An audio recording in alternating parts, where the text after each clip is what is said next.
All right, 30 teams, 30 minutes. Denver Nuggets. Let's go ahead and get it. We're going to do every team. Definitely hit that subscribe button. That may be beyond my abilities at the moment. And Siri, we ain't ask you nothing. I'm going to do it. You're not going to do it, Siri. All right. 30 teams, 30 minutes. The Nuggets. All right, so let's get started. The Nuggets, to me, are one of the more intriguing teams in this league. I think this roster is very stacked. There's a couple different options, but I think there's options for good and there's options for bad. A lot of bad possibilities actually that are underrated. So let's go ahead and get started. One of the most intriguing things with this roster is that there's just it oozes with talent. You have Murray, who looks like he took a leap from last season. You have Gary Harris, who had a bad season last season, but is generally a solid 16 point per game contributor and is a solid shooter. You have Micheal Porter Jr., who I think is the head of the pack in the Steve Nash MVP All Stars, who is someone that could just take a meteoric rise, who a lot of people aren't talking in that way, but I think has the potential to be the best player in the league with his game. Um, you have Bol, who doesn't seem to be getting that much burn, but someone I'm very interested in. You have Jokic. They re-signed Millsap. There's just this team is just stacked. You have Will Barton, who was a six man of the year candidate, who is upset that he's not starting anymore. You just have a lot of players on this team, a lot of different ways that you can go with this team. It's a stacked team. They lost Jeremy Grant, but they replaced him with JaMychal Green, who I think is a more solid option for them at the four. Jeremy Grant was their wing defender, but I think that if it's truly Micheal Porter Jr.'s time, he's going to have to defend these players. He has the athleticism to do it, so it's just a matter of will, how, and understanding. They brought in R.J. Hampton. Monte Morris is an interesting player. They have a rookie that PJ Dozier is a interesting player, and they have the point guard Campazzo, who's an older point guard who has a lot of flair. I heard Jeff Van Gundy talking about him yesterday on the Zach Lowe podcast. Is a very interesting player. He's an older guard that's come from Italy, and sometimes they work, sometimes they sizzle a lot because they just don't get the touches and the opportunities. But it's a very interesting player. This team is stacked. I think probably where the season, their upside lies is Micheal Porter Jr. He is, like I said, I think good enough to be the best player in the league. There's no real weakness in his game as a young player as well. I haven't seen him in that many post-up opportunities, but offensively, besides that, he's a complete package. He can handle, he can pass, he can shoot. I mean, he has great size, feel for the game, silky jumper, silky pull-up jumper, athletic. He caught a couple bodies dunking on people in the bubble. He just has the package. In his draft, the draft that just 2 years ago, I believe, he wasn't in the Zion draft. Yeah, the draft 2 years ago that had Luka and all these other players. Before his injury, he was rated the number one prospect. Like, he has that type of pedigree.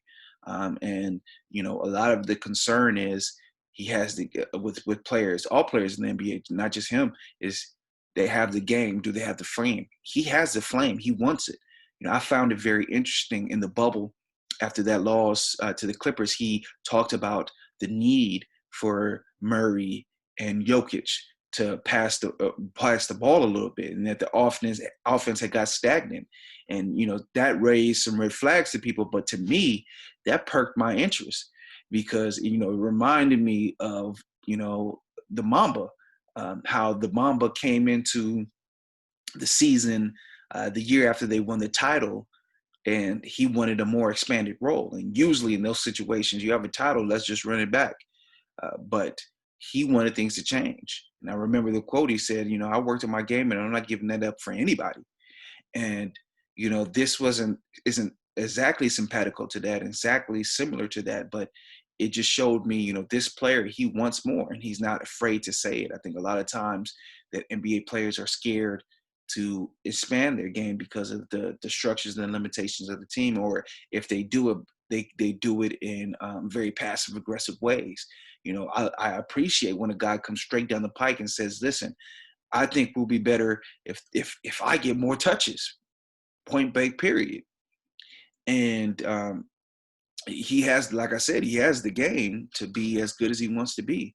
So I'm interested to see how that works. And then also, I know he's going to become a better player because of how much he wants it and how he's going to work at it. He's improved from not playing at all to, at the bubble being, one of the leading scorers in the bubble, and he had some trouble in playoff defense. But as the playoffs progressively went on, he progressively got better at the defense. He wasn't the problem that he was at the Utah series. And I think that leads to a conversation that I heard a long time ago about GMs and coaches and why you need a GM that can work with the coach and can be on the same wavelength as the coach, and has trust.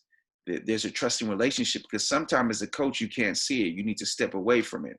That's what the GM actually does. They're above watching the games or watching tape of other teams, and they can tell you, "Hey, I know that this guy is a young player and he messes up defensive rotation, but we're not just playing for today and your record today. Your job is safe. We need to play for the future as well. This guy is our future." And, you saw his game in the bubble. And, I'm not slighting Mike Malone, but it makes you wonder why he wasn't playing more in the regular season. And if he was playing more in the regular season, maybe those coverages that he struggled with and progressively got better with when he played the Jazz, um, and then he progressively got better versus the Clippers and progressively got better versus the Lakers. Maybe that progression could have happened in the regular season, and they could have been a more formidable postseason team. So that's one area of that I think is interesting, because I see the same things happening with Bol Bol, and where I don't see him getting as much play as he should. And maybe it's because of lack of rotations and things like that, but they're not going to get better with it on the bench. Sometimes you have to put people out in the fire and they look terrible to start off with, and then they get progressively better. Some people that hit the ground running. I know I'm not like that. Just forget about sports or anything. Like I muddle around a little bit till I figure things out, and then the light turns on. So whatever sport I played, whatever profession I was in, I always muddled around, and then I got things, and I was a good performer. So I think that the same thing needs to kind of happen with Mike Malone. I think he needs to ease up a little bit on his younger guys. He has a lot of younger guys that I'm interested in. PJ Dozier, Bobo, that's one. With Micheal Porter Jr., back to him. I also think that he's not going to be satisfied with his role as a big player. I think he's going to want more control of the offense, which is fine with Jokic, because he's a skilled passer, and a lot of people are upset with Jokic sometimes because he doesn't want to shoot that much. So I don't think he's going to be a problem with growing, but Murray might be a problem, because Murray's a bit of a ball stopper. That ball kind of sticks to his hand. He does like to dribble and pound it, and you get good results from it. Don't get me wrong, but Jokic is more of the point guard than Murray is. Murray is there to get buckets. So will you have a situation where him and Porter, they start bumping heads? He wants more because Murray improved his game. He took his game to heights that people didn't see as well. So I'm sure he wants to show that as well. And I've mentioned this on a couple of the different podcasts, I'm not a big fan of NBA big threes. There's always a guy that has to stand in the corner in the big threes. And generally they get upset with that. Sometimes it works with Miami and even Boston. Even when it works, you later find out that the guy is upset with it. With Ray Allen, with Chris Bosh, even with the most recent version of that, the Golden State Warriors. Clay and Steph, they had period of times when they struggled because of how ball dominant and how ball stoppy Kevin Durant was. If you remember and recall the season which they lost to Toronto in the finals, the postseason which they lost to Toronto in finals, when KD finally got hurt, there was an article about how not happy that he was hurt, but happy the players were that they could return to their style of play. And immediately you saw the MVP Steph. immediately you saw the Clay that everyone had known and grown to love. So I don't think that's a coincidence. I do think that you can have too much, and they might have too much as far as offense. And I think Micheal Porter Jr. is a player that's going to want to expand his game. Murray's going to be a player that's going to want to expand his game, and Jokic is still a young player. I think Jokic is still in his mid-20s. Yeah, he's 25. So is there issues with that? You've already had Will Barton saying he doesn't think he's a bench player in this league. He wants to be a starter. And I don't know what guys hang up with this is, starter, bench. If you're not like an all-star player, like as long as you're playing the crunch minutes, what does it matter? I don't get people's hangups like that. I don't think NBA teams are paying people any less or more because they're the starter or not. His role on this team isn't gonna be any greater or lesser if he's a starter or not. So, you heard this with Schroeder, and I'm not a bench player, I'm a starter, and it's just like, I don't know what that even means. Like, as long as you're one of the guys that closes the games, what does it matter? I'll be more concerned about that, or my touches on the team. And, it would be a moot point if you complain about the touches, because on the bench, you probably could lead the bench and be the fulcrum of the bench unit. So you have that issue. You have PJ Dozier, who I think was an interesting player in the bubble. I like his size, downhill guard. He played good defense, and he was used very intermittently by the Nuggets. You have him. You have Murray. You have that rookie that I was talking about, the older rookie from Europe. And then you have Monte Morris. It might make sense. Jamal Murray and Harris, you have a glut of guards. It might make sense. If I was a team out there, I think he's an interesting player, and I would put a bid in for him. He's a very intriguing player. To me, they brought back Paul Millsap. Paul Millsap had some series and games where he was frisky. I remember I believe it was the Clippers series that they got him upset, and he looked like the Millsap of old, not an old Millsap. But bringing in JaMychal Green is a great insurance policy of that, because I think he's a solid player. He was underutilized as a Clipper, and I think that he'll get to play a little bit more of his game. I think he's more than just a spot-up shooter. He can attack mismatches and he'll get an opportunity to do that more. And he's frisky on defense. He competes. So I remember a couple of times he was guarding Jokic, and he didn't do the greatest of job, but it wasn't just a murder scene either. So I'm interested to see what becomes of him. Bol, which I talked about on the top, I think he's a stud. Shaq constantly talks about on the inside the NBA that he brought him in to work out with him and his son, and he walked away impressed and thought he was the best player in the draft. And Shaq doesn't dole out praise easily. So I think he's a player, people have always concerned about his flame as a player.